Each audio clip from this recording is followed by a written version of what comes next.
I'm Rick Coulson. I'm the senior fellow at Intel and director of our group that does storage pathfinding, we call it. That's basically applied research kind of stuff. And we do architecture for Intel's non-volatile memory controllers. I'm not the guy who actually designs the memory itself. And I thought when I came here I'd be the oldest guy in the room, and that may not be true. Yeah. So, well, anyway, I want to talk about a little bit of history of storage latency. I think some of you guys know that. I saw a big disk as I came in, the Libroscope with the big disk crash on it. Back from those days, the latency of storage, I think it's important to kind of go back and look at the history and see how little storage latency has improved. Everything else has improved a ton, cost per bit and all that, but latency has not gotten that much better. And there's a promise of storage class memory. People have talked about that for a long time. Gee, it'd really be cool to have something that was non-volatile but about as fast as DRAM. And Intel and Micron announced 3D XPoint last year, and we're on the verge of bringing that to market, which is a storage class memory. And it's changing all sorts of stuff. We've already changed a whole bunch of stuff in the compute platform at Intel to prepare for it, and there's a bunch of stuff that still has to change. That's basically what I'm going to talk about from hardware to software. And you guys know the first hard drive was the IBM RAMAC 350, a whopping 5 megabytes at $57,000. That's $15,000 per megabyte, maybe better, 15 million per gigabyte is a better way to say it. So it's pretty amazing, the cost. Is this a demo version, or was it actually done with a clear cylindrical case so that people could watch it spinning? No, I think it was actually done with the clear case. Wow. I have a picture in a couple of slides on the whole computer system that they show. About 40 years without ever seeing that picture before. Yeah, actually a lot of the IBM drives in the up to maybe 1980, most of them you could see. So, when they had disk packs, you could obviously see that. And even the ones that were sealed, you could see for the first few generations. I don't mean to be distracting you, but it just seems like it would be better for IBM to keep stuff mysterious and people wonder what was inside there instead of just a bunch of records. Then they open it. Yeah. Well, the first disk drives are done for the NSA. I'm sure it's supposed to be mysterious. Yeah. Didn't we have drum memory? Yeah, there were drums. In fact, I think the same system that this goes into has a drum because the clock was 100 hertz, and I think that was related to the RPM of the drum. Okay. Okay. So anyway, the main thing I want to say was 1.5 random I/O operations per second, about 600 milliseconds of latency approximately. I'm going to make the math real easy as I go through this, so everything's approximate on the latency, 600 milliseconds. And this has nothing to do with the latency, but it's a cool picture about how big that thing was. Oh, they're shipping it with the clear. It looks more like a drum. Yeah. The guy's, I don't know why the forklift is lifting it over his head, but it's a cool picture. Otherwise, the whole thing would tilt over. It's too heavy. Yeah. Okay. So the bandwidth was related to wind speed. Yeah. This is the system it went in, the 305, and there's the clear thing. That was the selling point of the whole system. The whole computer was called RAMAC for its random access capability and how you could process things in one flow with random access rather than a bunch of sequential passes. So it was clear. Okay, so the reason I picked that one was the first one, and I'm picking a few disk drives a long time because there are milestones in my life too. I'm the same age as that thing. And then I graduated from the University of Colorado with my bachelor's in 1980, and I went to work for Storage Technology Corp. that made a compatible version of this, the 3350. It was 300 megabytes at 60,000, so that's only $200 a megabyte, or only 200,000 a gigabyte. Not much faster, 30 random IOPS, 33 milliseconds. So okay, it's better, but it's been 25-ish years, and it's only gotten a little bit less than a factor of, maybe 20-ish x faster. So not that much faster. And then the 3380, I picked 1983 because that's the year I graduated from Stanford. And it was 2.52 gigabytes, 82,000, so it's only $36 a megabyte. This one was different because they started designing it for more speed. So they had two actuators on this thing. You can see on the right there. There are two actuators, one on each side of the disks, and there are actually two of those disk packs per unit. So when it says it's 2.52, it's really 4 times 630. 630 on each head. So it does a lot of more, it does 160 IOPS, but it's still only 25 milliseconds of latency. It's still a 3600 RPM thing. It still has the seek time, all that kind of thing. I remember this one really well because I did, before I came to Stanford, I worked at a company, Storage Tech again, that was making a compatible version of this. And an engineer I was working with, Storage Tech had a mechanical mock-up of their version, and the announcement, it was made out of wood. And my friend was playing with switches, and he broke them just before the video was starting. So I thought that was something I remember about that one. Okay, so fast. Business model, you have to license IBM patents to do this? No, it was really weird. Back in those days, firmware wasn't copyrighted, and IBM published the firmware and all the schematics right there. I was just a new engineer, so I didn't study the thing. But it's like, hey, this isn't. That's the first thing my boss said. Okay, we've done the legal research. Several companies were copying IBM. They had schematics and actually things looked very much the same. I mean, like even the chassis, even the sheet metal looked the same, and the frame made out the black metal there had attach points at the same point. Even there's nothing attached in the IBM version, the same screw holes were there in the Storage Tech version. Because of IBM's antitrust problems? I don't know. Well, the manuals were there with schematics for debugging, for repair. Oh, right. Yeah, for repair. Could you make them blue, or did you have to change them to the trademark? You could get yellow, I know, and red. So you couldn't do blue. Trademark. Oh, because STC do blue. I don't remember. And it looked a little bit different from the outside. Yeah. Just for scale, the oxide discs, which you can see, are they 14-inch? Those were 14. 14. Yeah. Thank you. That's a 14-inch platter there. Yeah. Wow. Air cooled?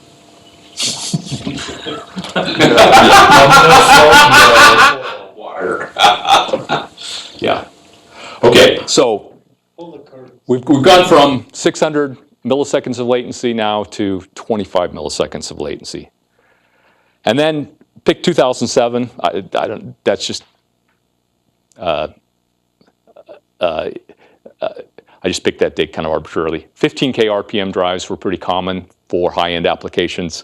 About 200 random IOPS, about 5 milliseconds of latency.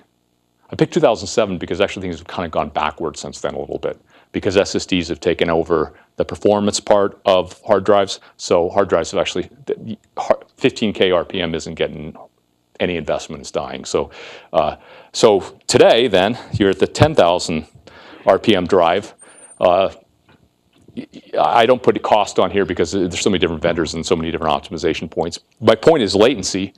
Today it's about 6.6 on a hard drive.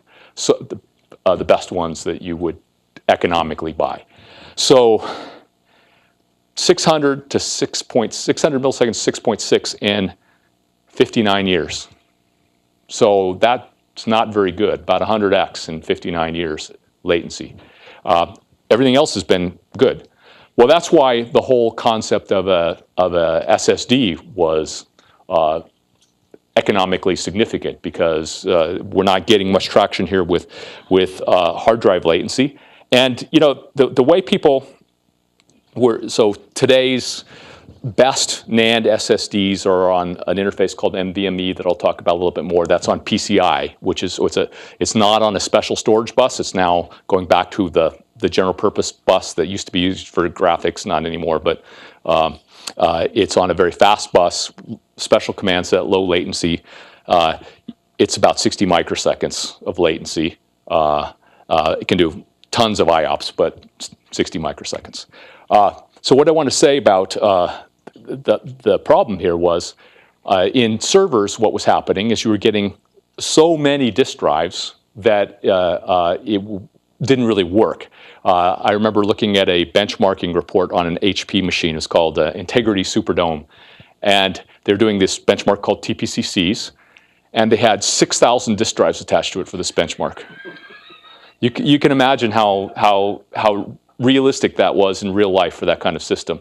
And the reason is they needed a lot of IOPS, and you just couldn't get it without 6,000 drives. What do big banks use? They didn't need that many IOPS. The processing power and the ability to transaction was a little bit outstripping what people were really doing. So in real life, people didn't have 6,000 drives. But it was a limiter. It's starting to be a real limit. And that's why the big push for SSDs in the last decade is to try and address that. But even worse on clients, because on clients, you have your PC. Now, today, your phone, everything's got a solid-state drive, right? Except PCs didn't have solid-state drives in the early 2000s. And the operating systems of the day, sometimes to open Word, I don't know how many of you guys remember how long it took to do something like opening Word. It was like 5-10 seconds. How can that be?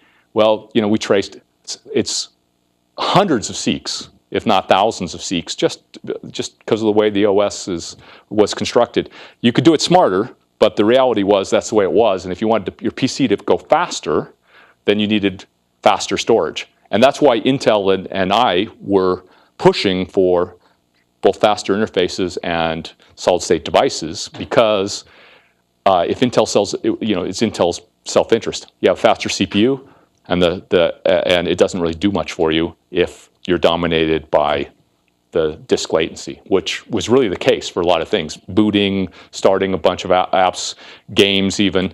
For some things, of course not, but for many things it was. So that's why Intel got involved in SSDs. That's why we pursued that. So in about 2008, SSDs, the modern kind of SSD, which is one designed for performance. Before that, they're like military type SSDs that were designed for ruggedness.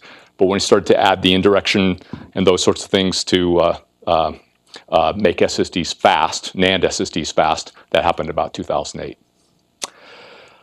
Okay, so SSDs were a big improvement. Sell a ton of them. Some of the big cloud guys buy more than 1 million a year. It's a big business. Intel is a big player in the data center. Intel's #1 market share. It's about a $3 billion business for Intel. And in client, it's also a very big business. Samsung's the biggest player there. So it's gone. It's a big deal. Now, but is it enough?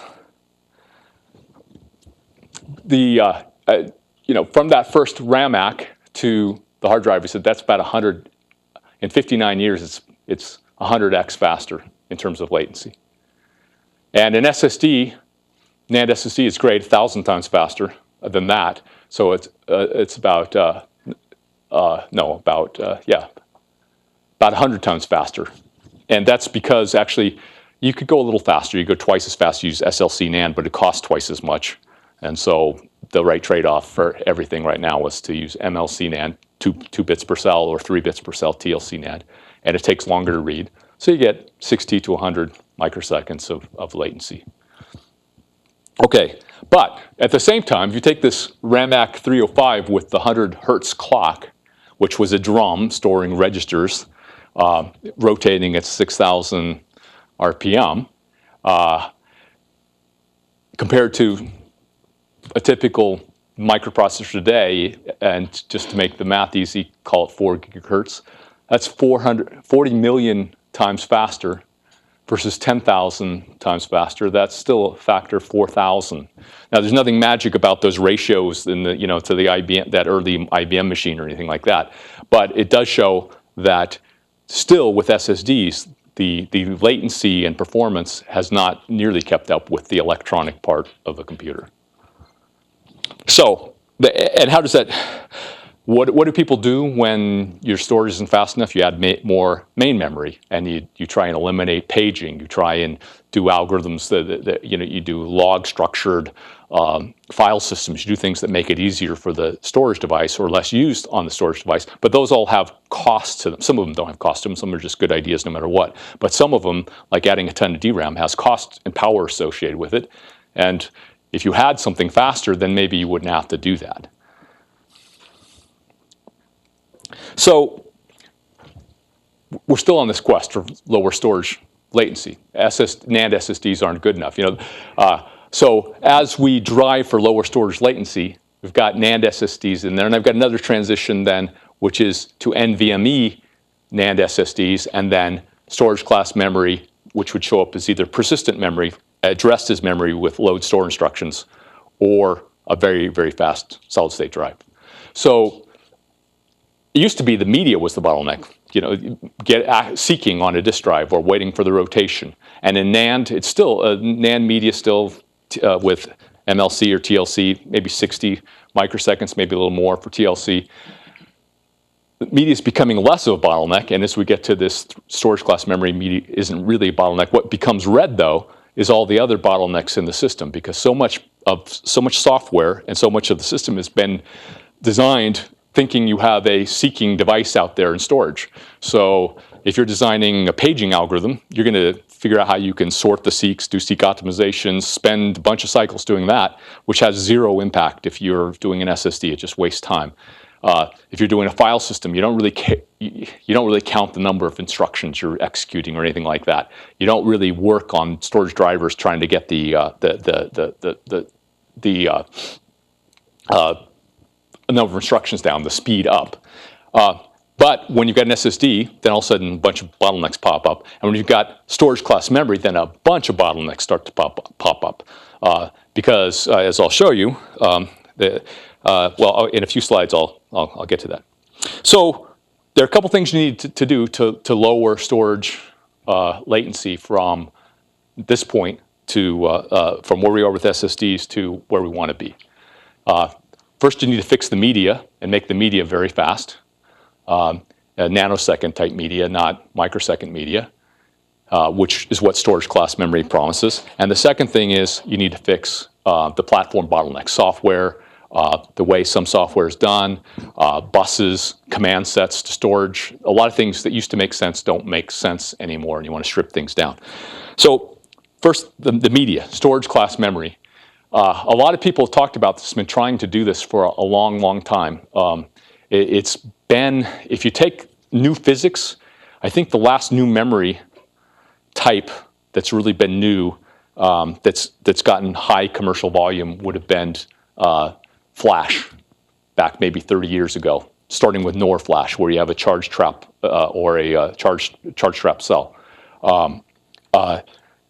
It's really hard. I spent a few years I'm a systems guy, but because we're trying to solve this storage performance problem, my group invested quite a bit of Intel's money in trying to solve a new memory, and we failed because it's really hard. And HP over the last few years talked about memristors a lot, and they backed off of that. And a lot of stuff is just really hard. Al Fazio, who's the scientist, the guy in charge of the actual 3D cross-point media development, he says, well, it's easy to show hysteresis. Some people find a physical effect that shows hysteresis, and they go, I got a new memory type that we should. He goes, that doesn't mean anything. So I can spit on a wafer, and I can show you hysteresis. Can you make it work in an array? And that's true. So you see all these people with new mechanisms, and here are a bunch of them.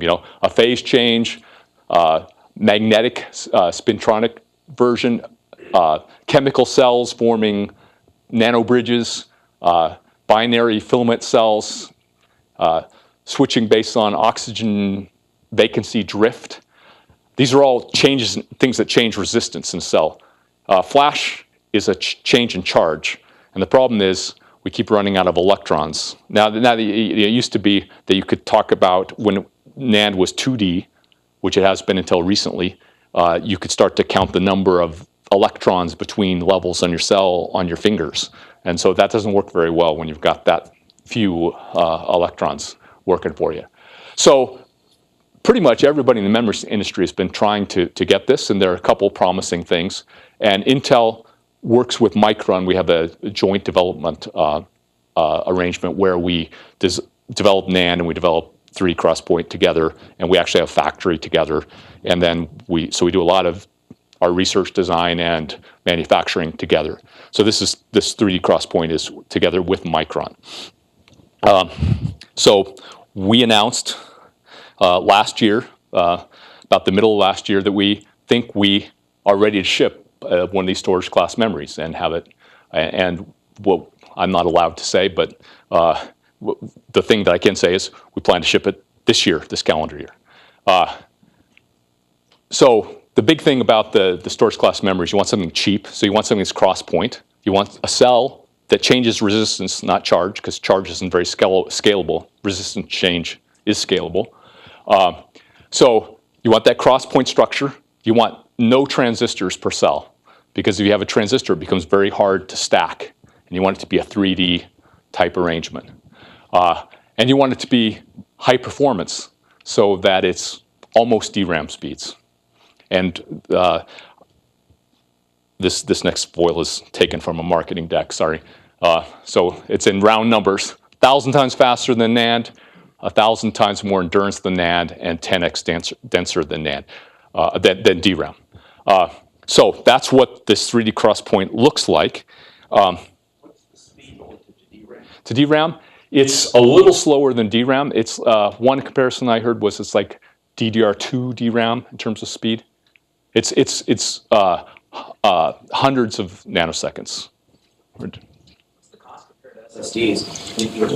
Well, it is. I mean, one of the instantiations is an SSD, but it's about.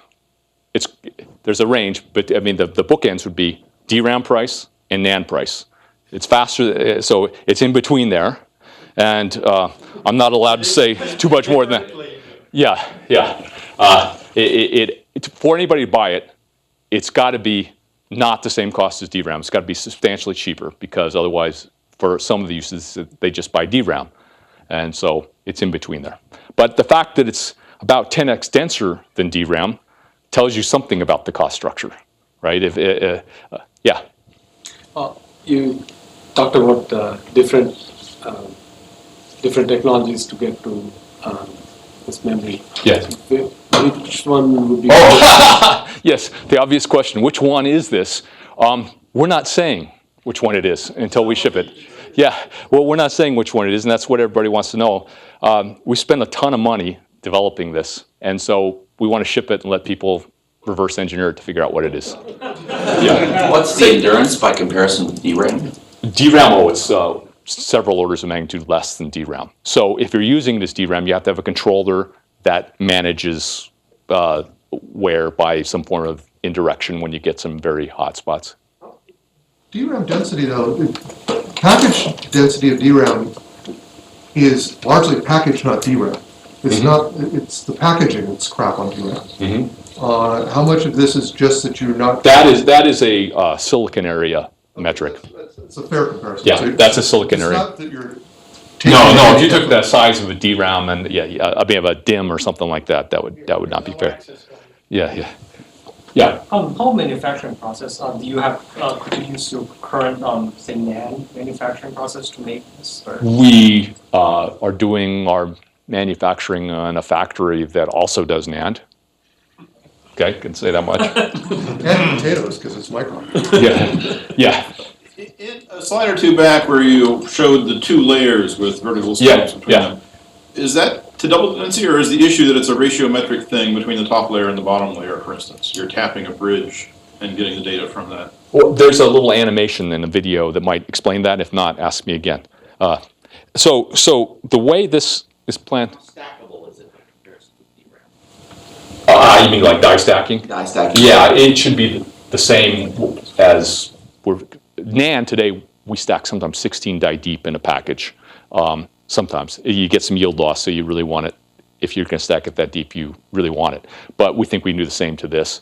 DRAM stacks, but usually not that deep. But they all stack. Yeah. So you show 2 layers, is that it? Or you can stack more layers? There's no, the trade-off is going to be an economic one. How mature your yield is and that sort of thing. It's diminishing returns eventually. You know, if 2 stacks is good, then 4 stacks is not, you don't get quite the gain you did from the first stack. And then, and it's units of 2. You say there are 3 metal lines, a bottom, a middle, and a top. And that's kind of a unit. And so you kind of go in even units that we call a deck. XY directions. Yes, XY, So, yes. So yeah. it repeats after that between. Yeah, yeah. basically losing And, one. and there's an animation in a little video I'm going to show in just a second. So initially, the way this gets to market is two ways. One is super fast SSDs. We call that Optane SSDs. That's the brand name they're going to have. They're going to be significantly faster than today's SSDs. But they are SSDs, which means they're subject to the storage stack. They're block storage. The DIMMs are different. They are accessed like memory. They appear as memory to the system. And we'll talk a little bit more about that. But that's where we're going with that. Okay, here's a video. I say, please excuse the marketing. I already chopped the video and got a lot of it out, but I didn't get all of it out but I wanted to show the animation of the voltages and things like that. Intel engineers have helped design a next-generation non-volatile memory called 3D XPoint, something many experts said was impossible. And this new technology isn't just twice as fast or even 10 times faster than NAND. It's up to 1,000 times faster. So how'd we do it? To make 3D XPoint inexpensive, we needed to pack lots of capacity into a tiny footprint. We started by slicing sub-microscopic layers of materials into columns, each containing a memory cell and selector. Then, we connected those columns using an innovative crosspoint structure consisting of perpendicular wires that enables memory cells to be individually addressed by selecting one wire on top and another at the bottom. We can stack these memory grids three-dimensionally to maximize density. And whereas DRAM requires a transistor at each memory cell to access or modify the cell, making DRAM big and expensive, each 3D XPoint memory cell can be written to or read by simply varying the voltage sent to its selector, completely eliminating the need for transistors. This simple, stackable, transistorless design enables 3D XPoint to pack up to 10 times more capacity than DRAM in the same space, greatly reducing cost. When it comes to memory performance, low latency is the key. Whereas NAND latency is measured in tens of microseconds, 3D XPoint Technology's latency is measured in tens of nanoseconds, a tiny fraction of NAND's wait time. This makes 3D XPoint ideal for high-performance SSD storage, delivering up to 10 times the performance of NAND across a PCIe NVMe interface.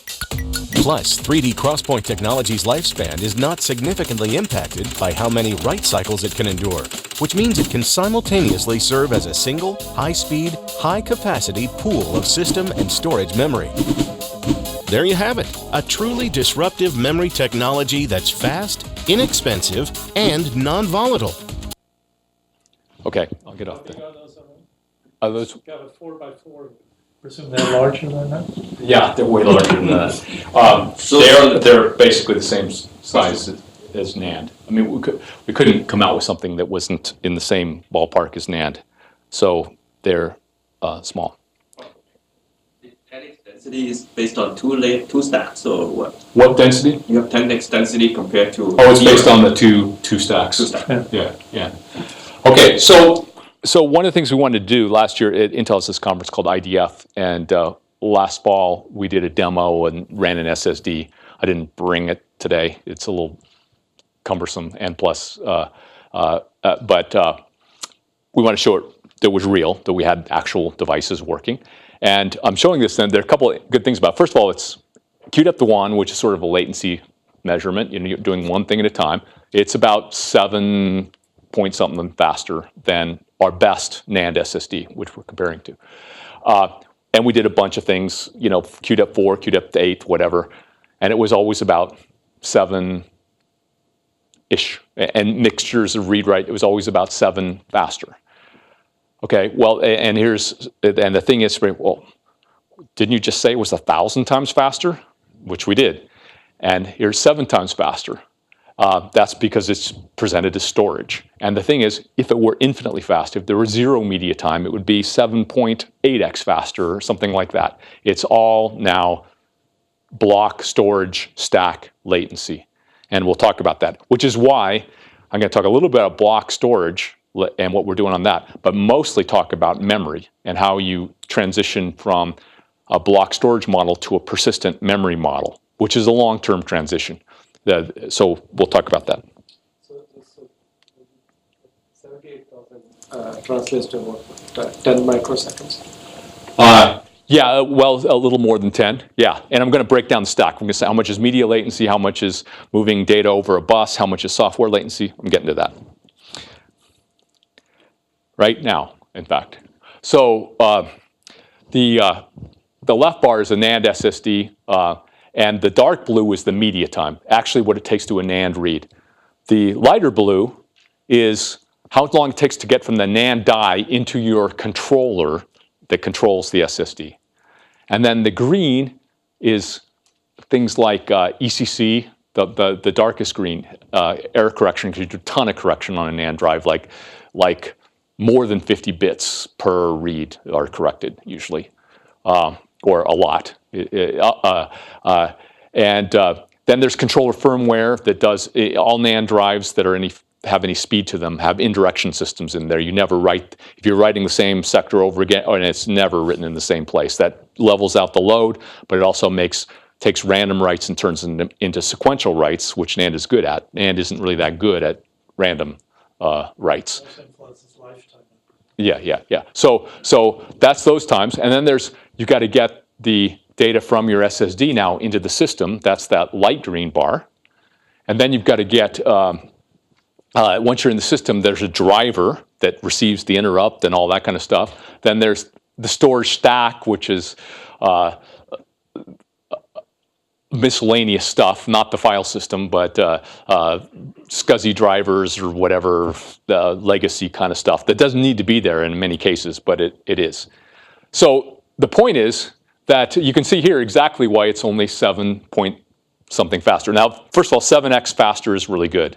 I mean, that's really good. A lot of customers are super excited about 7x faster, and they should be. But the point is, if you really want to see the advantage, you've got to start looking at this as memory. And because memory is the right way to go, but because of the realities of how slow things are, we're also working like mad to make the storage side faster, but there's only so much we can do to that latency. So let's talk about block storage. First thing we did, and this is already baked into the 7x faster, we had to do this to get 7x faster, is change the interface. Instead of the two prominent storage interfaces today are SATA, which is the basic interface, but actually it's the most common interface in data centers as well. And then there's SAS, which is serial attached SCSI, which is more of a dual-ported, higher availability sort of infrastructure where the availability comes from the bus, but a much more complicated command set. What we did was move to just, let's not have a special lane for, it was driving the guys that were doing chipsets and processors crazy to have a special high-speed storage bus all the time that had slightly different electricals, all that. Let's just switch to the regular old PCIe interface. It's fast, has a lot of improvements, a lot of things share it. You can scale as many lanes as you want. In theory, you can get 8 lanes wide and get tons of bandwidth if you want. So move that interface. Then make it, so that's PCIe. And then NVMe is a new command set that's stripped down and said, we don't need all the legacy commands about that pertain to disk drives. All we really need is the basics, read and write and a few things, right? So it's a very stripped down, low latency, designed for low latency command set with SSDs and actually the 3D crosspoint in mind. So what we did was move from all that, this is a SAS or SATA drive, and by changing the interface and getting rid of that green, which comes from the controller in the system. Like if you have a SAS drive, on PCIe, you have a controller, sometimes it's a RAID controller, and it talks SAS. Well, it's got about 20 microseconds of latency itself, so we just want to eliminate that cost and that latency when we can. So to get the 7 times faster, we already went to PCIe and NVMe. And you see that it didn't look like that big a deal when we were talking about NAND. 20 microseconds, about 20% faster. But of course, when we get to the new memory, then it was a huge thing, and the number would have been more like 3x faster if we wouldn't have made the interface change.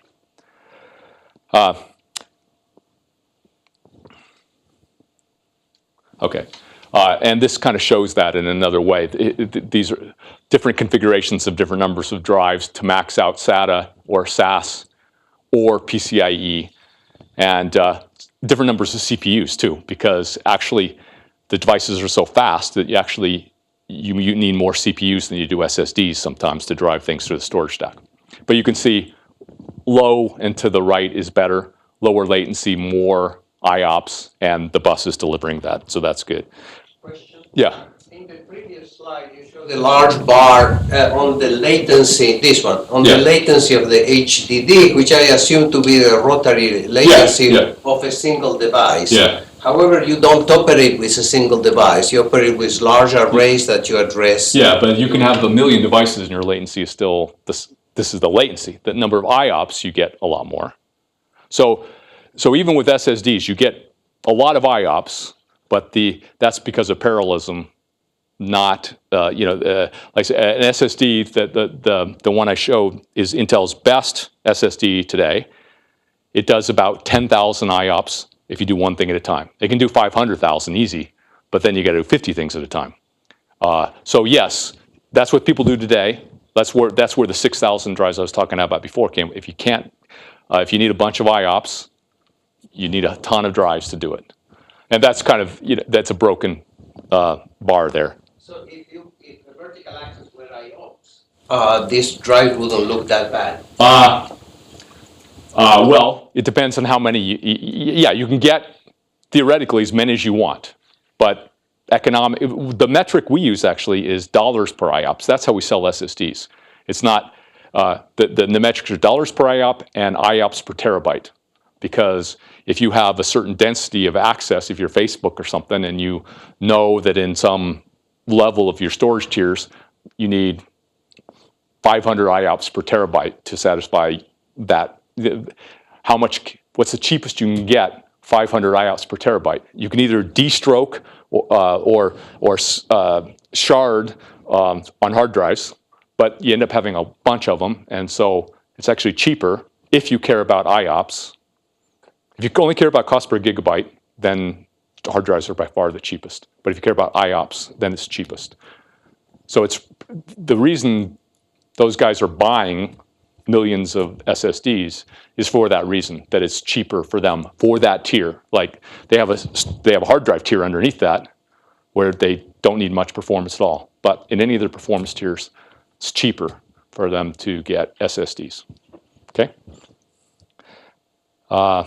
And because it's PCIe, the generations are changing every few years. It gets a new generation that gets twice as fast or faster per lane. But you can have like 8 lanes of Gen 3. PCIe is 6.4 gigabytes a second, which is pretty good.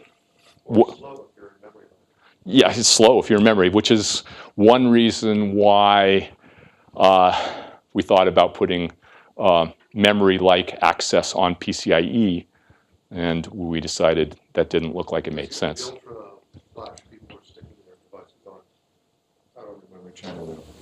They are the NVDIMM versions, yes.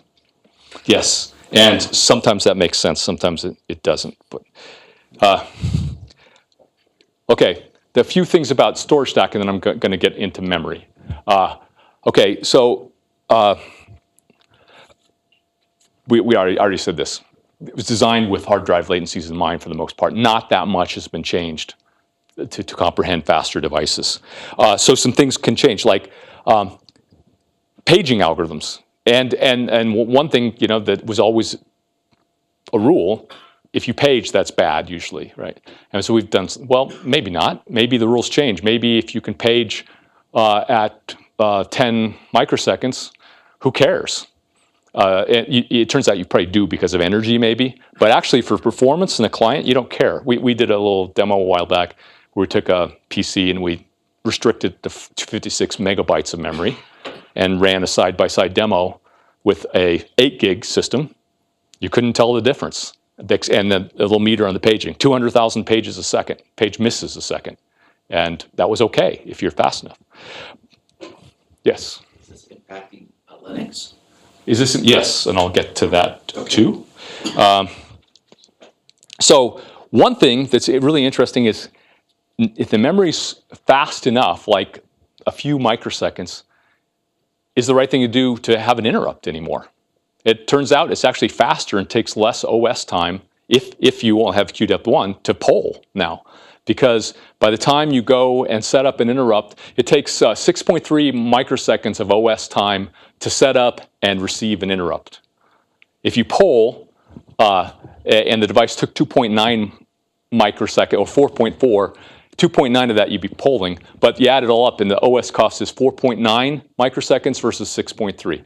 We're not saying that's a good thing to do, but just as an example of how things start to change when the latencies change a lot. And there might be something about this. People are talking about having some way to switch from polling to interrupts depending on your queue depth. But yeah. You do that on locks. You spin lock for a little bit and then you go for the interrupt. Yeah.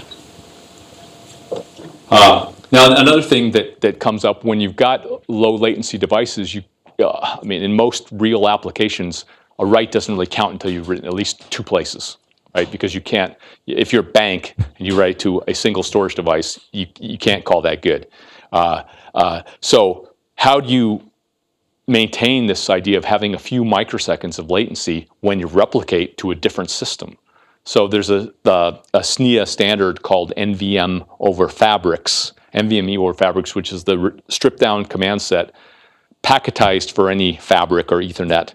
And there have been some demonstrations of a hardware implementation where it adds 1 microsecond of latency. That's pretty good. The other implementations are more like 10, but still, it's still good. So that's some of the things we have to think about in storage is how do we get that. So block storage, and then I'll move on to the memory-like usage. Yeah. 1 microsecond. From system to system, which is pretty good. And it's 2.9 microseconds from... The 2.9 was just the polling example. It's separate. Sorry if I confused you. Okay, so for block storage, move to PCIe, move to an optimized command set, work on streamlining software and stack optimizations, and figure out how to replicate fast. Those are some of the things going on. And the Linux community, Microsoft, they're doing stack optimizations, but there's only so much that you can do. Yeah. Also, you mentioned about moving to PCIe. Do you plan this to support, for example, SRIOV for virtualization? Do they support SRIOV? Starting to. I mean, that's in. I don't know of an SSD that supports it today, but it's something that I would definitely expect shortly. Yeah. Because one of the usages, if you have this very fast device, SRIOV is virtualization. So if you have VMs, but then you have this very low latency storage, and then you have to go through a VM layer to go figure out where it goes. If that's not hardware, then you're diluting your advantage, which is what SRIOV is about. Okay, now let's talk about persistent memory, the DIMM-based usage model. So the first thing is just making your memory bigger. One thing you can do with DIMMs is just make your memory, it has nothing to do with non-volatility, it's just the fact it's cheaper than DRAM, so it's denser, so you can get more packed tightly around a CPU and have the trace lengths and stuff to support all that. That's the first usage. And to do that, we've taken the DDR4 bus and added some protocol extensions so that, because DRAM is kind of you say how many clocks it's going to take for the data to come back. The 3D Crosspoint is a non-volatile memory. All non-volatile memories need error correction of some sort. So you have a variable time. So you have to do things like have the ability to take another clock cycle to finish ECC or something like that. So it's a little bit of a modification. But the main thing, the memory controller turns into a caching memory controller where DRAM looks like a write-back cache instead of just DRAM. So the DRAM is the cache for this 3D Crosspoint memory. And so announced is that Intel plans to ship 4x the capacity, and I forget what that is in terabytes, of DRAM, not DRAM, of system memory, byte addressable system memory, and you don't have to change any application or any software or anything like that. It just is software is probably wrong. no application needs to change. And it's mostly handled in hardware.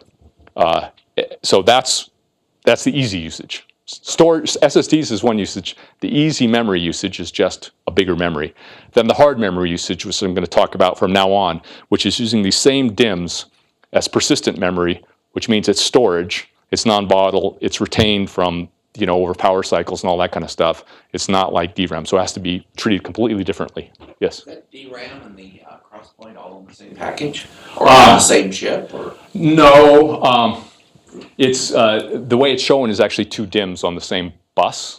It doesn't have to be, but all those are possible. It could be two different DRAM channels, or it could be two DIMMs on the same bus, or it could be a hybrid on one card. And honestly, I don't know exactly which of those are going to show up first. The memory controller and the processor of these features here will do all the layer leveling and... Actually, there's a controller on the DIMM that does that. So the memory controller just is aware that there are two levels of memory and that one's a cache for the other. Okay, and we'll talk about I'm getting to some instructions that change. Like if you're starting to make this persist, you have to have some instructions to flush things and things like that. So we'll talk about that. Okay, persistent memory. Well, why? The whole thing is you want to get away from a model where you call write disk block, and execute code. You want it to be a load store instruction, which is what this represents. So you want to get from here to there with the same media. So that's why. But there are a bunch of things you have to do. I mean, that's not. How do you make that persistent? How do file systems know that the memory now is persistent, and how do you deal with that? So there's something called the NVM programming model that SNIA is the organization that's sponsored this, and Intel and Microsoft and it doesn't say Linux guys, but Linux guys came up with a model of how persistent memory should work. And amazingly, they sort of agreed. Obviously, the APIs on Windows and Linux are a little different, but they agreed. And it developed some specs for persistent memory where file systems interfaces for an application to talk to a persistent memory file system, and some models of how to do this. And you'll see that the Linux model looks amazingly like the Microsoft diagram. The idea is that you have an application, and it has to, when it opens a file, it has to do some stuff. You have to talk to a file system. But once you talk to the file system, then most of your reads and writes are just load and store instructions. Every once in a while, you have to do a flush or do some of that stuff, and there's a library to do that. So there exists today this PMMIO library in Linux, and I'm more of the SSD guy and the controller guy, so I'm starting to get where my level of depth is not quite there to explain all of these things that go on in the library. But the idea is there is a library that you can download and play with now, where you can see what it would be like to use persistent memory. And if, in fact, what you mentioned, which is the NVDIMMs, which is DRAM and flash on a card, it's the same model, and they're using that.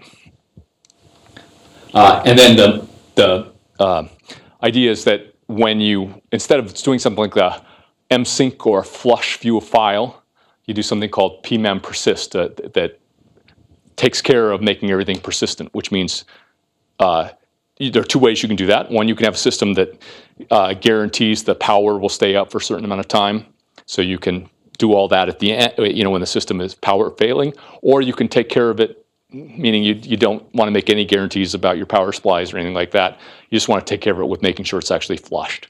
So that can be handled through this library. And you see the Microsoft diagram looks amazingly similar. And so they are really using the same general architecture. The APIs are a little different, but it's very similar. Now, we have to talk about the data path. You start having things in memory, and you want to make sure they're persistent. You got to worry about where it is. And so that's here's a little diagram. You say here, I want to move this out to memory. Well, you can have a there's an instruction in a data cache, L1 cache, L2 cache. It could be stuck in either one of those places. It could be in the L3 cache, which is shared in an Intel architecture. It could be in the memory controller on the DIMM. And none of those places are actually persistent. You lose power, or the OS or the hardware freezes or something. They're not persistent. So how do you take care of that? They need new instructions, actually. There has been an instruction all along called CL flush, cache line flush, an Intel instruction. But that's slow, and you can only do one at a time. And if you really want to have any kind of speed to this, make it practical, you have to a new instruction called CL flush opt and CL write back. So if there's a flush, but it's a write back flush rather than a push out of the cache thing. So those get the whatever data you've written out of L1, L2, out of 3, and into the memory controller. Okay, now that's not enough. So there's another one called pcommit, which is very obviously going to be used by that commit library. They called that tells the memory controller. Both the memory controller, it doesn't need to tell the controller on the DIMM. Actually, this is the memory controller in the processor. Tells it to make sure it's out of that. It's not stuck in some queue or something. So those are new instructions that are needed to make this work. Yes. Programmers are going to do this. No, that's why it's a library. They aren't going to do that, and this is the whole trick. So there are a bunch of bigger companies that want to do this like right away, and it means enough to them they can spend a ton of effort doing this. But most application writers have no idea what we're talking about at this point. So that's why there's a library saying instead of using the msync or whatever, use this pcommit. But the approach is a library. We don't need to know anything about these flush commands. You just need to say, I care about consistency at this point. So that's the intent and the effort. We don't expect this to happen overnight. It's probably, if we're sitting around a decade from now and we've all moved to persistent memory, I think that would be good. Faster than that would be amazing. So I expect some customers that have special needs to start doing this right away, more sophisticated ones, but a lot of them won't. That's why it's a library. We start out with some pretty naive notions actually in this space.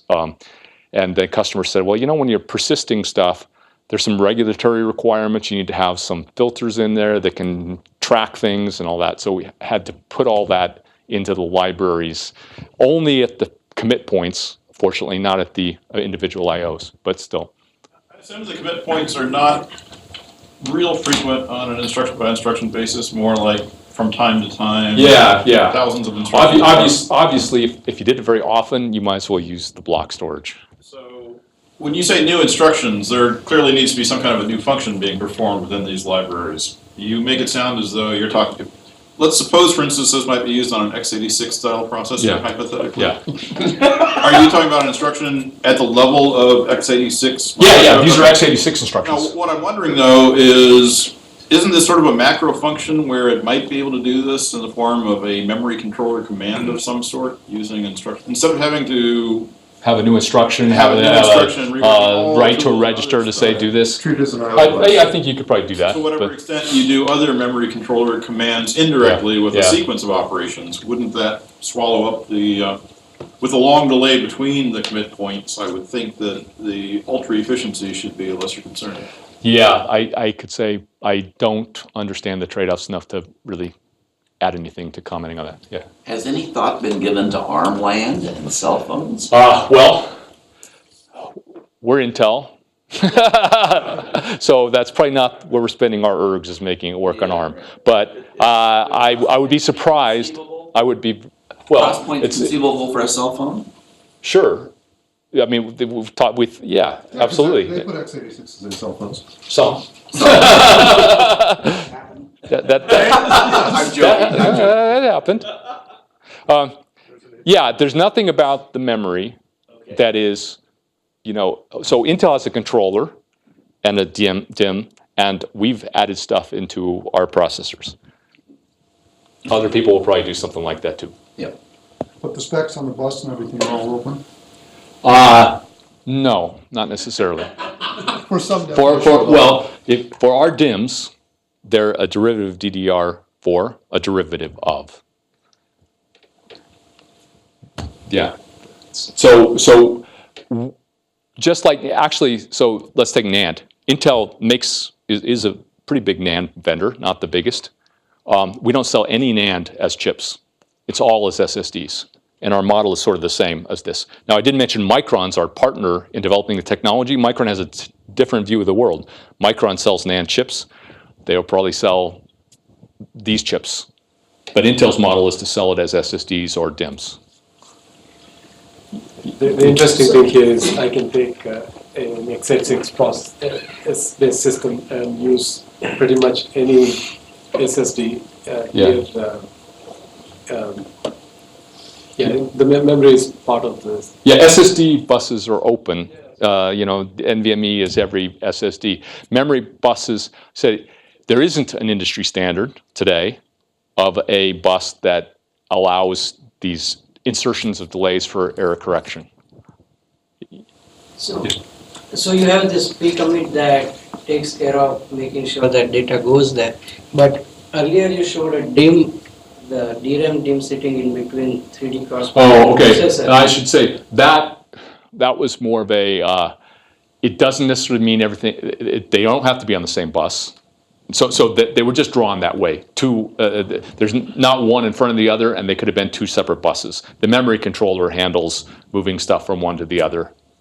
It's not something that happens automatically between two DIMMs, if that was your question. So, but what part of the system takes care of making sure that data sitting into DRAM DIMM is getting flushed into the 3D? That's the on-processor memory controller that does that. Okay. The processor. Yeah. And so just like an L3 cache, the memory system knows that there's DRAM back behind that. Now it looks like a L4 cache, if you will, with this 3D cross-point behind it. Okay. So are there any changes required in PCIe in order to use your cross-point DIMMs? Well, the DIMMs are on, so I said SSDs on PCIe. And that's standard PCIe with the standard NVMe command set. NVMe standard is its own standards body, but it's a standard. And there are many vendors that are making NVMe drives today. So nothing special on PCIe, but then it's block mode. If you're memory mode where you have to start making some instructions and some additions to buses, those aren't standard at the moment. Where's the wear leveling and the error correction taken care of? It sits on the DIMM, in a controller on the DIMM. Yeah, there's a controller there that does error correction and error mapping and stuff like that. So current Xeon processor do support all this mechanism right now, or they are coming in the future? I don't know which model it is, but it's coming soon. I mentioned before, we talked about getting this stuff out in 16. But there are many different products. There are the DIMMs, there are the SSDs, there are the processors. So that's what I'm not allowed to talk about. Question about so with NAND, there's a concept of like unmap or trim. Yeah. So you could do garbage collection. Is there a similar sort of? No, you know, there isn't a concept like that now. If you did a trim on 3D crosspoint, you know, if it's this command set, obviously the command would work. It wouldn't really do anything. Okay, so it doesn't need any, I guess with this technology, you don't need to, I guess, garbage collecting. It's not the same as well. I guess the fundamental thing is it's a write-in-place memory. NAND, you have to erase. This is to do the memory function. You couldn't have a thing where you have to do a block erase. Yeah, that wouldn't work as memory. So this is a write-in-place. So therefore, you don't have to do some of those things you have to do in a NAND SSD. Okay. Is there a plan for a third-party controller? Sure, but it's not Intel. Yeah. I can only speak to Intel controllers. Yeah. Yeah. Okay, so the new instructions for flushing writes, I'm not going to belabor these. And I'm not even going to talk about the code.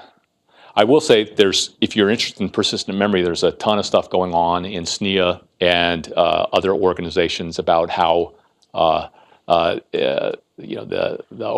library's open source project, and Microsoft talks about this some. There's actually an Intel architecture instruction set programming reference that's already published for how you would do this. And then there's a website, 3D Crosspoint website, has some videos, and it's mostly, it's not scientifically oriented, it's marketing oriented, but it's still got some good stuff. Yeah? What is the state of Linux using this stuff currently? Well, there's that library. Yeah, and does any of the rest of Linux use this library? I don't know. Either you like the library or you don't. I do, for No what it's other worth. impact on the operating system? On the Linux end, there's just, I know that at least as of like a week or two ago, there's active discussion in terms of like how to treat it. Because the problem is, if you treat it as, like you treat a gigantic big SS or crosspoint blob as memory, you have to create a page table entry for every single page. And that starts taking up a noticeably large amount of the memory in with just the tracking and counting stuff. Yeah.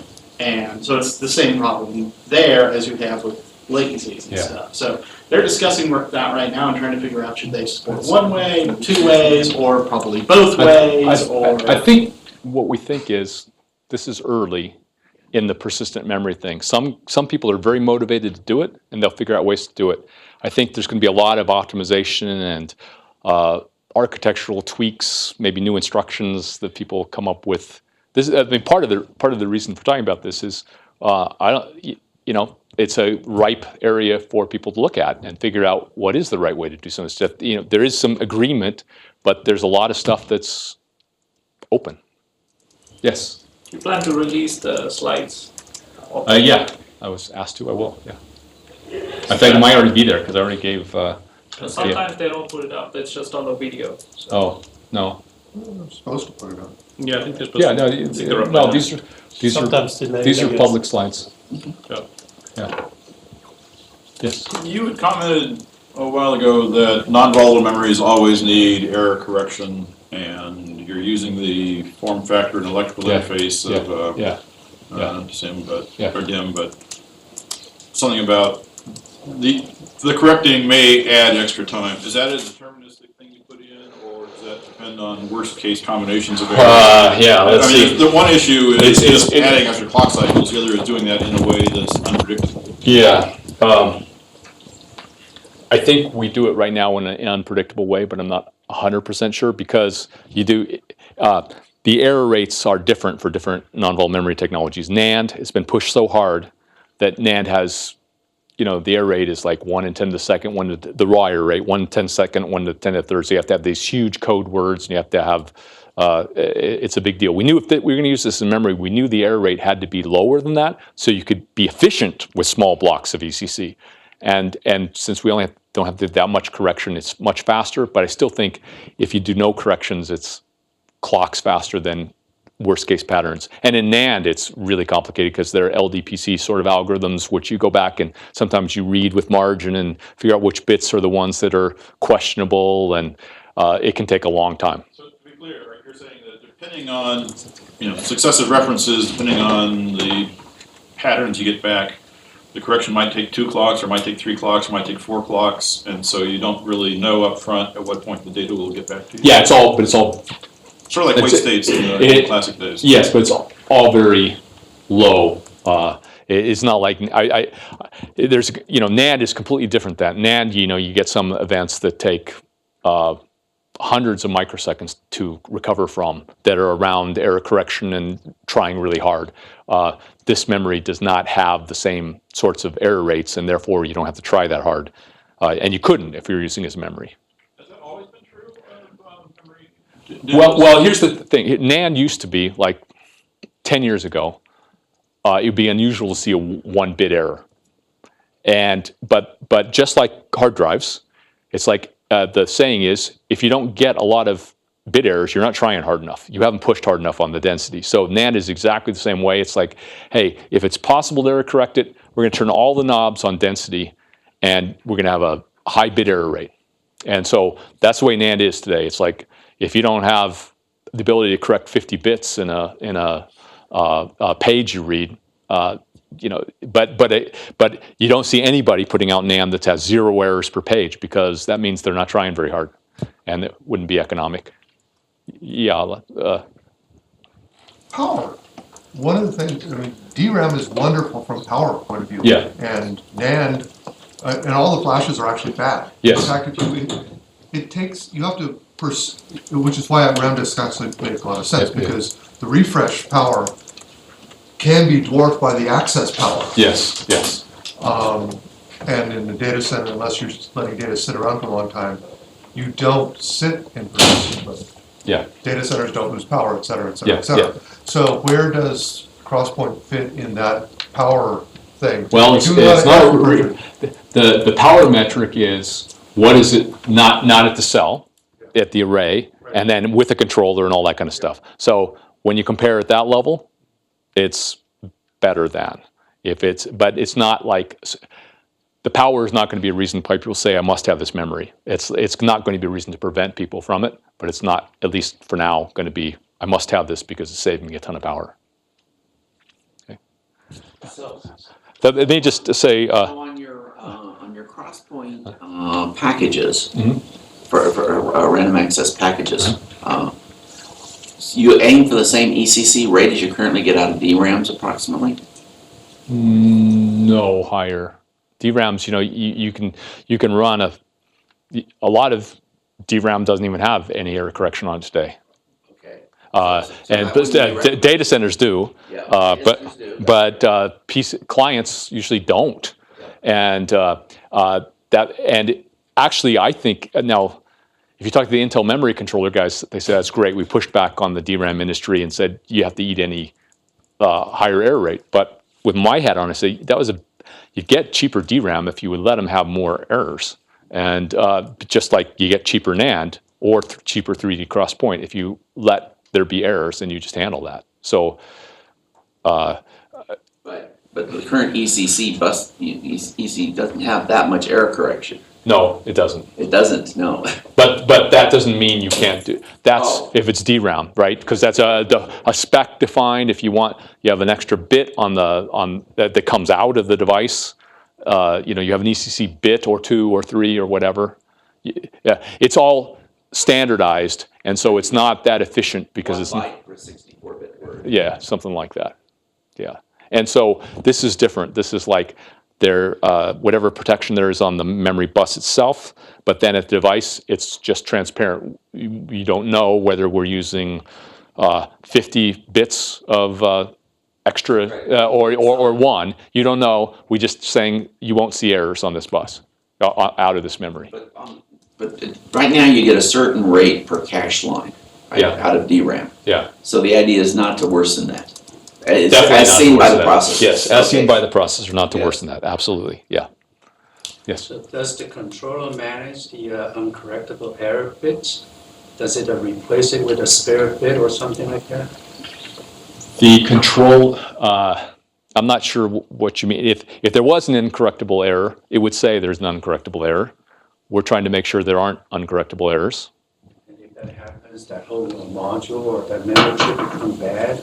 Well, that's all. Not necessarily. One of the things that, like NAND, I understand NAND better, actually. What I talk about. We used to have a philosophy, maybe if we get an uncorrectable error on a NAND page, we should retire that.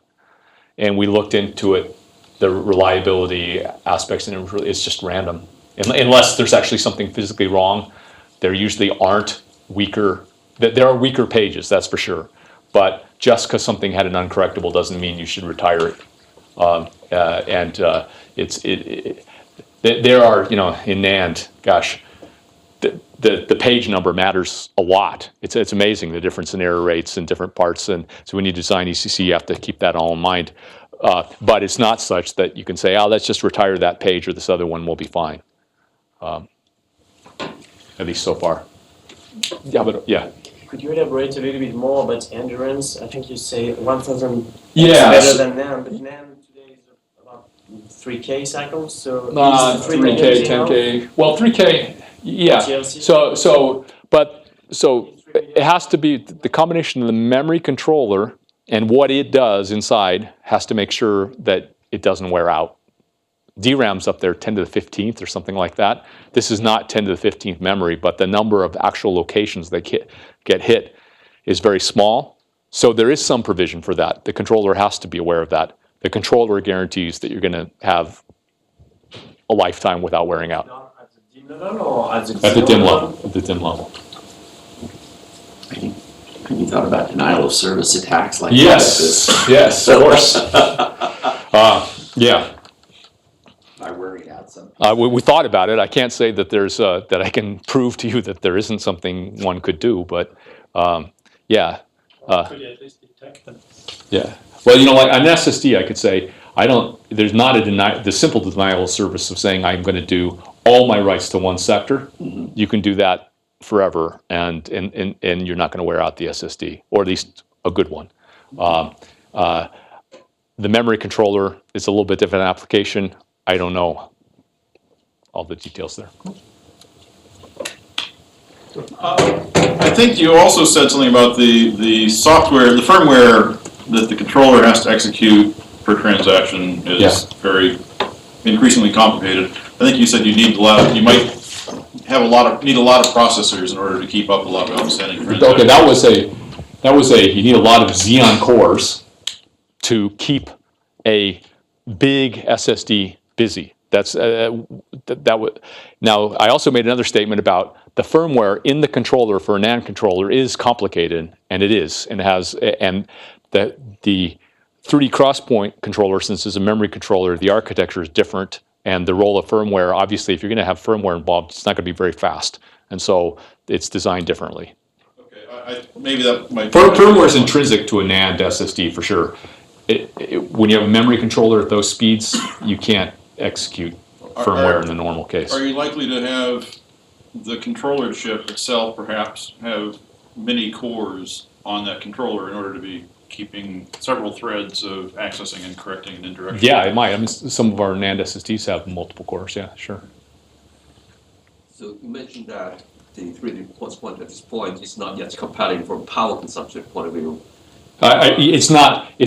All I said was, I'm not claiming that power is the reason why you would go to it.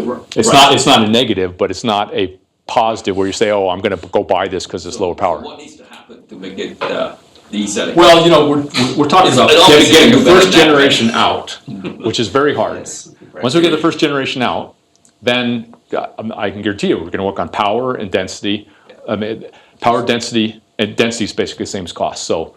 Power, density, and we'd still like the speed to be faster. So what needs to happen? Is it the device that needs to be better, or the protocol needs to be better, the bus needs to get better? What needs to happen? Yes. Yeah, I'd say yes. Yeah, absolutely. That's the best answer. I like that answer. I think that's the best answer, actually. If you don't have three tall poles, you've done something wrong. Yeah. There's never one point. Yeah. So. Yeah. And as we talked about, on the block storage aspects, this is pretty well understood, right? But block storage is pretty old. We know exactly how to optimize that. The memory usages, there's going to be a lot of learning, and there's going to be a lot of things, which is partially, why we want people to be aware of it, to see, hopefully somebody will be interested in figuring out some of this stuff. At the chip level, does this technology radically change the pin-out issues? If I look at a DIMM and the DRAMs, the packages are sort of conventional packaging. It sounds like you're trying to bring out a much wider word in order to have other. No, well, it's the same. It's the same DDR4 bus. It's you have a DIMM slot, and you can put the module level. The die on that module, there's the bandwidth of bits coming on and off, in and out of each package, on and off each chip. Has that changed radically in order to? I don't think it's changed radically. No, okay. And I don't think it's a radical change. And some of that's you don't want to have on those packages you want them to be cheap, and the silicon is optimized for memory, not for logic and not for driving physical interfaces. And so you have this trade-off. Yeah, you could have a faster interface, but so it's not like you had to bring off 4 times as many bits from each chip in order to have the most flexibility. It's not radically different, and I don't know the exact details. I think you probably want to say I can keep answering questions, but so that was it. That was my last slide. We're driving for lower latency. Expect it, and especially in the memory side, persistent memory side, there are going to be some interesting things to understand and work through and improve over time, for sure. As you think about lower latency, is there any application space that begins to open up that you could talk us on? Yeah, well, I can tell you some of the things that we've looked at that look promising, like sometimes some of the speech recognition stuff, what you'd want some of the databases, and I think this is specific to which style but some things we benefit from a very big memory and games actually. Well, there are 2 ways to answer the question. First is what actually goes faster today so games actually go a lot faster, surprisingly, with block storage mode that's faster. It's really, I didn't show any demos, but we have some demos where things that appear in a game, like you can't quite keep up and all of a sudden they pop up. Those are gone, or glitches, stuff like that. Real-time analytics is one of the areas that people who are into real-time analytics really care about the faster performance. Yeah. But in the persistent memory, this is one thing that sometimes we have to explain to Intel guys, is to say, hey, show us the application that runs faster with persistent memory. And you go, well, of course there isn't one, because there isn't persistent memory today, so no one's written one. And so block storage makes some things go faster today. Bigger memory is going to make some stuff go faster. There's a lot of interest from some applications in taking advantage of persistent memory right away, and they will deal with flushes and all that kind of stuff. They know exactly what they mean. And then there are a lot of things that's just like, I don't know, this seems hard, and I don't understand why it would do anything for me. So there's a whole range, but there are a good set of them, and the companies, I know some very specific companies that are spending a lot of energy on this with us. So there are some things that are very excited about this, but then there are some other things where we don't know. And actually, my initial example was one of the things that people were asking about cell phones. Like, would this be good on cell phones? Have pretty limited memory. What if you had a big memory space that you get too fast? Some people suggested that speech recognition is one of those things. Yeah. Do you see this technology as contributing to the tiered storage architecture, or do you actually envisage that this could take market share from HDDs? Well, I think this sits at the top of the storage hierarchy. If you're talking about block mode or even persistent memory, it's the top. And then below that is NAND SSDs, and then below that is hard drives. I mean, cost per bit, even 4 bits per cell, 3D NAND isn't going to be where a hard drive is, cost per bit. It only makes economic sense when you start to care about IOs per terabyte or dollars per IO or something like that, per IOP. But this definitely doesn't, initially starting especially, it's not going to attack SSDs. And so SSDs are attacking, NAND SSDs are attacking hard drives from the top. This is going to attack SSDs from the top, NAND SSDs from the top. So it'll be enable kind of a new tier, a very fast tier. Yeah. So the essential long-term trend is that the lines are blurring, and we are moving more and more to just having one contiguous block of memory, and then eventually it gets. I mean, some people talk about, okay, what's your name of your file? It's a memory address, right? Everything's just one memory address. I don't know. Yeah, I mean, some people have that vision. I don't know if that's what'll happen. But. 38 or 34. Yeah, it was like that. Yeah, whatever it was. So the NSSD will disappear in the future? Well, so 3 cross point is a change in resistive mechanism, right? Delta R. That and it's just coming out, right? And we wouldn't just come out and do one generation, right? The delta R scaling story is a lot better than the charge model. Now, NAND was out of gas at like 16, 14 nanometer, completely out of gas. I mean, you should see the algorithms trying to read and write. It's amazing because it's a charge storage thing. Now NAND has changed to 3D. You know, the lines go up, and therefore you have a lot more charge now. So in a sense, you've taken a few steps back, but that's kind of a one-time save, I think. And it's going to be a lot harder to scale NAND as a charge-based device than we think it's going to be to scale this. So we think we can scale this as you can scale metal lines. No, I think the NAND market is going to grow because I think SSDs are growing quite fast. And so they're eating into, well, hard drives are growing some too. So I think NAND will grow for some time economically. In terms of scaling, you know, there are only so many layers you can go up before it's diminishing returns. Right now, you know, people are talking about 64 layers of NAND being 64 deep. You make that 128 and you haven't halved your cost for sure. You're amortizing that silicon layer just a little bit better. Yeah. Do you do any scrambling or any kind of protection of this data, because now DIMMs are persistent and they have data? Any sort of scrambling to encryption or oh yeah. Yeah, that's a good point. Yeah. Yes. Yeah, I mean, if people want, you know, right now, if you have a notebook, of course, if a corporate notebook has to be encrypted. I mean, I'd be shot if I have had a laptop stolen. When you do, you have to fill out this form at Intel. You know, were you good and did not take off the encryption? You know, sign here that you left the encryption on.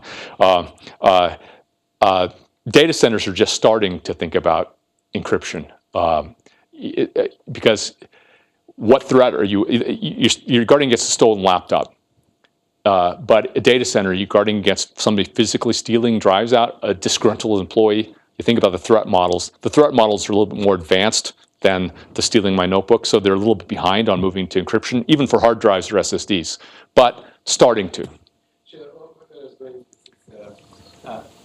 With an SSD, you know that it's a file system interface or some kind of storage interface. Yeah. The lines are very clear. It's all software. The APIs are very clear. As long as you protect those, you're good. Yeah. Here you're talking about having to encrypt and decrypt at what, under a microsecond latency? Yeah, I don't know the algorithms, but just DRAM has to be encrypted. I mean, forget 3D crosspoint. That's something that's happening anyway. And I don't know how it's done at speed. Yes. Your marketing video went by rather quickly, but it seems to suggest that the memory element is unipolar. Is that unipolar? As in, you can set a 1 or a 0 by applying a voltage in the same direction. Yes. Plus minus 1. I don't know. It did have minus voltages in there. It's plus minus 1. Yeah. I mean, what it really is in the crosspoint is you have whatever the voltage is required. It showed a memory element and selector element. Selector element in simple form is like a diode, and so you apply a voltage. Each half of those voltages is not enough to turn on the diode. When the 2 voltages are there, then it's selected and the diode turns on, and then you touch your memory element. So there were multiple lightning bolts. Yes. For one, you gave 2 lightning bolts. For 0, you gave 1 lightning bolt. Yeah. The technical details I'm not supposed to explain, and the marketing guys may not have understood exactly how it worked.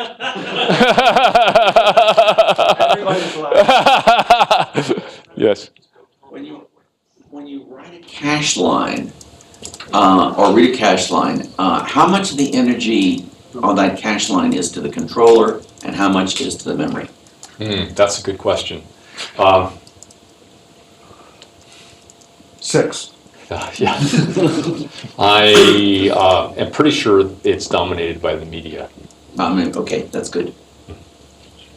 That may not be true in NAND, but in 3D XPoint. 3D XPoint, yes. Yeah. Okay. In terms of news we can use, the practical value of news we can use, Mm-hmm. at what point should we start short selling stock in companies that make DRAM? Because does this change the memory system hierarchy to the point that people Well, will it keep does. doubling their DRAM capacity? And so from my with my Intel hat on, I'd say I hope so. But the reality is that Micron's a memory company, and this is a jointly developed technology with them. And you can be sure that Samsung and Hynix and Toshiba and all those guys either are copying this or have their own that's different.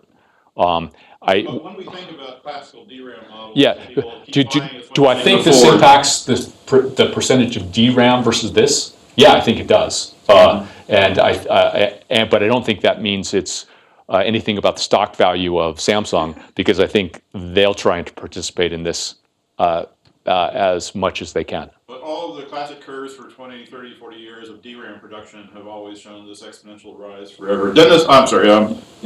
Gordon Moore used to give talks where he would reprimand people if they haven't purchased their yearly allotment of DRAMs, because each year we want you to buy twice as much DRAM. Well, part of that was that could be you get leveled twice off. as much DRAM for about the same cost, Right. And that DRAM is a charge device, right? So it doesn't scale very well anymore. Total production of DRAM bits per year is leveling off now, but Yeah, the because technology's improved, the amount of sales of classical DRAM is likely to start falling off.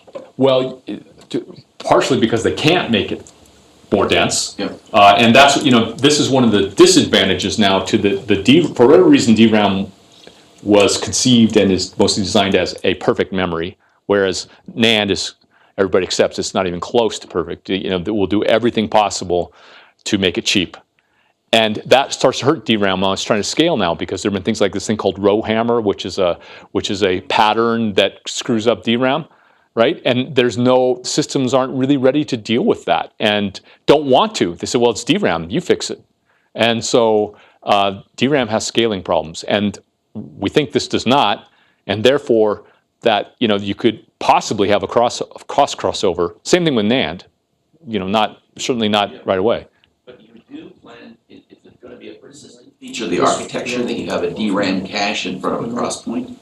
Yes, it's a programming model with instructions, and it's the reference thing, and once it gets in there, it's hard to take out. Emulating the old architecture. So there's instruction. So anybody who's going to sell Crosspoint is also going to have DRAM in their system as a cache in front. No, not even Intel. Maybe I'm just saying now. Yeah. The initial is it's a cache in front of DRAM. Is that an essential part of the load leveling? No. No. Okay. So you can envision not having DRAM. We didn't do that, but it's possible. Mm-hmm. And you can even think about having different kinds of DRAM, because one of the things people would love to do is have less DRAM, have a higher performance because it's closer. Mm-hmm. Could you do something where you have on package or on die DRAM, and that's enough because you've got this, so you have super high bandwidth to your DRAM, which you really want, and you get all the bandwidth you want, but you don't have that so much of it that you can't maintain super high bandwidth. Mm-hmm. So hopefully what this enables DRAM to become a higher bandwidth, higher performance thing, yep. and then this becomes the lower performance backing thing. Think of it as a level 4 cache. Yeah, you could also do it as two regions of memory. I mean, architecturally, I'm not saying that. Maybe you have Crosspoint as a level 5 cache. There could be another level, or you could say the first 32 gigabytes of memory are DRAM-like, and the next region is not. Links won't like that. Yeah, I'm just saying you could. Not all these things aren't fixed, right? This is just a new thing that's getting out there. That there are a lot of questions about what the best way is. Okay.